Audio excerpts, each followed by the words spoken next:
All right, this is going to be a little bit longer post. Yesterday I explored just an invitation to feel. And today I'm going to explore just my own feelings and what it's like to navigate some challenging moments in mothering, parenting alone. And I'm feeling really smack in the middle of some things, some hard moments, and just acknowledging that it feels hard without my co-pilot, without my co-parent, without my partner to turn to share the burden with.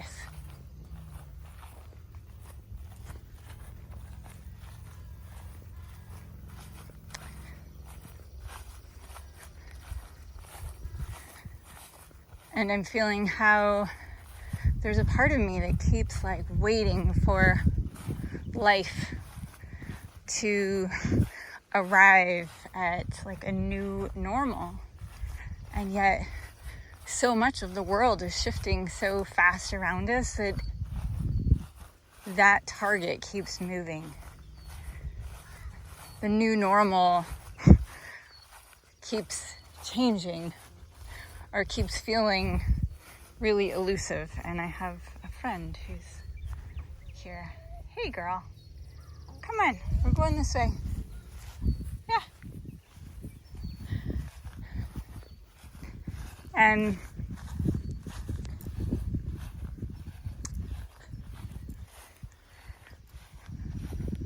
sorry, I keep moving the video here a little because there's something buzzing around me.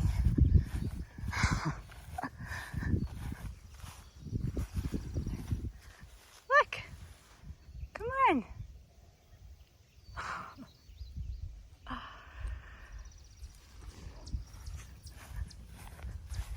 So, I don't know, I'm just reaching out to connect with you. Whoever you is listening right now, if you're feeling that new normal, that new place of stability that you're reaching for is ever elusive for you, you're not alone. I think a lot of us are feeling that way. The whole world probably is feeling that way right now. And there's a part of me that's just sort of okay, well, I can fight that, or I can relax into the fact that things are ever changing. And when we're traveling or adventuring, we sort of sign up for that. But when we're in our homes and in our place of stability, we sort of sign up for some routine, some normalcy, some things that we can just hang our hat on, expecting that whatever is today is going to be the same thing there is tomorrow, at least for the most part.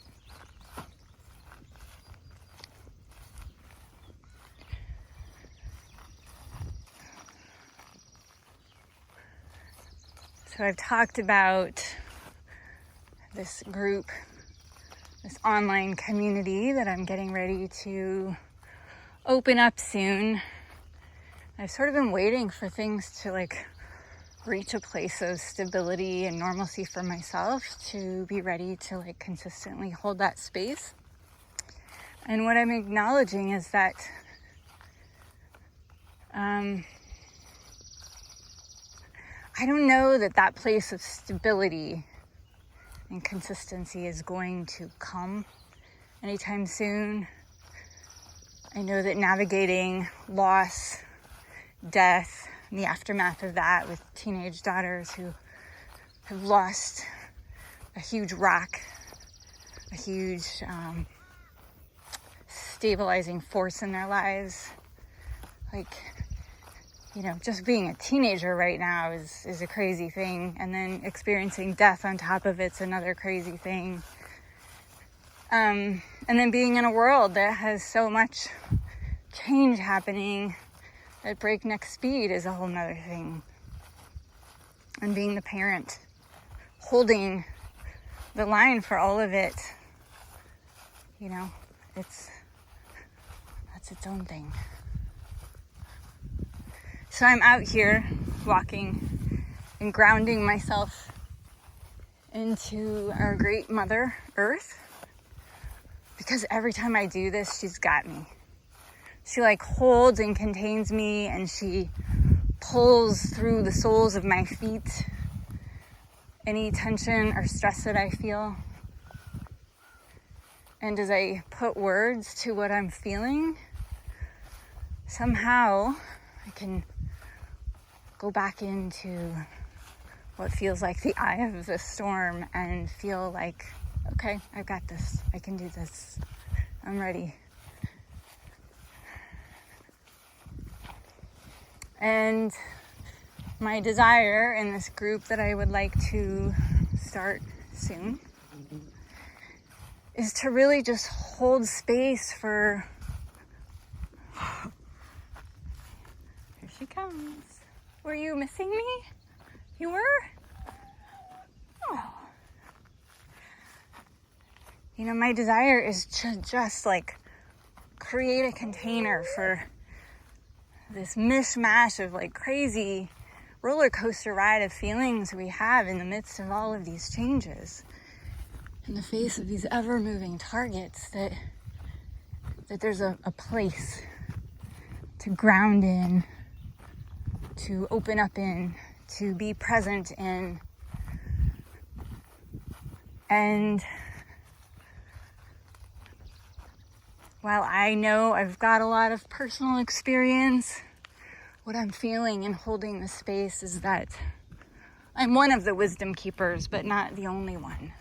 That wisdom is rising in each of us, helping us figure out how to navigate these times that we're in. And that I want to hold space for that wisdom to emerge so that we can all benefit from it. We need each other. We need each other. We can't navigate these times alone, whether they're times of personal crisis or whether they're times of political crisis or planetary crisis. Like, we need each other a lot.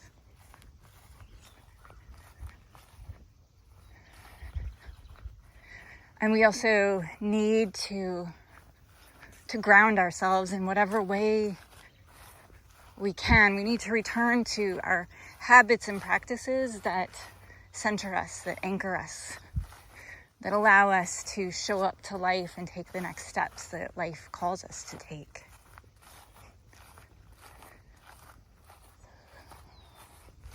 And sometimes it's just like letting it all go so that we can return to a moment of joyfulness and fun and play. Sometimes it's letting it all go so that we can turn to a moment of challenge and hardship and crisis.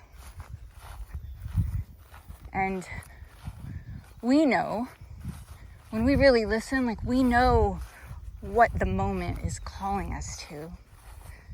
And when we get quiet and still, we usually have a pretty good sense of like what's keeping us from really being alive and present to that moment.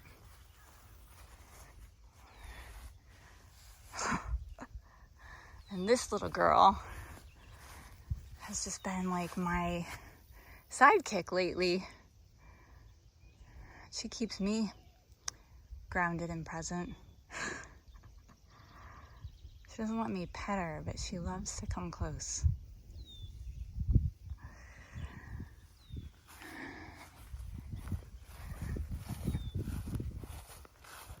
So I think that's all that's moving through me right now. What I know is that it feels good to talk.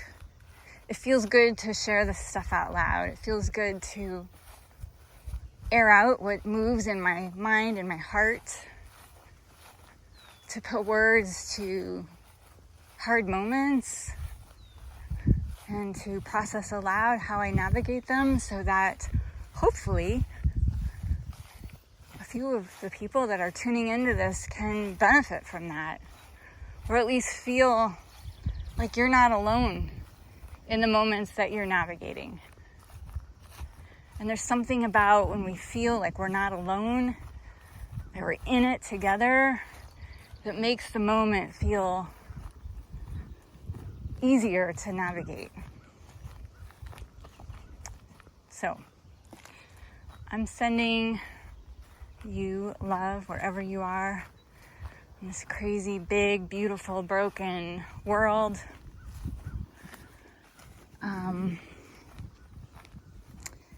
Yeah. I'm just like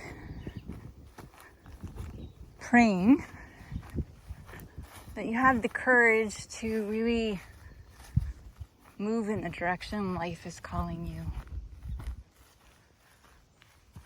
And that you have the capacity to feel whatever's standing in your way so that you can feel it and see where that's coming from and explore how you're going to let that go so that you can respond to life. Because life needs you. You need you. The world around you needs you, needs life to move fully, abundantly through you. All right, Godspeed. Peace.